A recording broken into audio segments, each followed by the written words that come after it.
রহস্যজনকভাবে নিজ বাড়িতে মৃত্যু ইট ভাট্টা ম্যানেজারের। ঘটনা আগরতলা আড়ালিয়া লোকনাথ পাড়ায়। খবর পেয়ে তার জামাতা ছুটে যান। তিনি শ্বশুর বাড়ি থেকে দেখতে পান বৃদ্ধ অচিত বরণ দাস ট্যাঙ্কিতে পড়ে আছেন।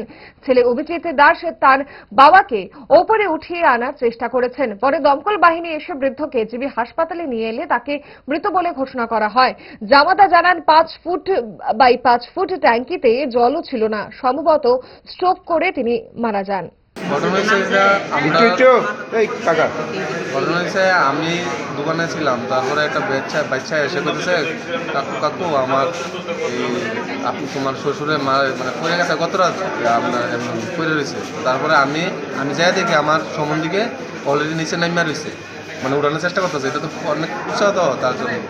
তো তারপরে আমিও নামছি, নামিয়া সেরা দুজনে মিললে আমরা পাড়ার কিছু লোক সাহায্য করছে। করার পরে তার উড়াইছি সেটা শোয়াইছি ওর তার পুরো লেগে ছেড়ে দিচ্ছে। আর কি তাও কিছু লয়ে করছি, বাইশ সার্ভিসে করছি। এটা কি জলের ট্যাঙ্কি আছে? জলের ট্যাঙ্কি মানে এটা নতুন বাথরুম উঠাইতেছিল। কতটুকু গভীর? 5 ফুট। এই অল্প জলের মধ্যে পড়ে কিভাবে মৃত্যু?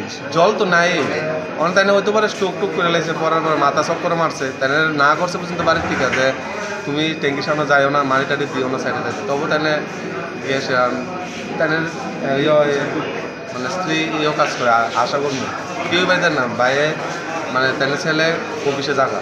তো আমি মেয়ের জামাই, আমি আমার দোকান আছে, তাই বাড়িতে আমার দোকান। তো আমরা সামনে তাই থাকে পিছে কাজ কিতা করে না করে এটা তো আর যায় না। এখন ডাক্তারবাবুরা কি কইছে? ডাক্তারবাবু কইছে না। নাম কি? অজিত বর্মন দাস। বয়সটা কত? 70। বাড়ি? বাড়ি আড়ালে লোকনাথ।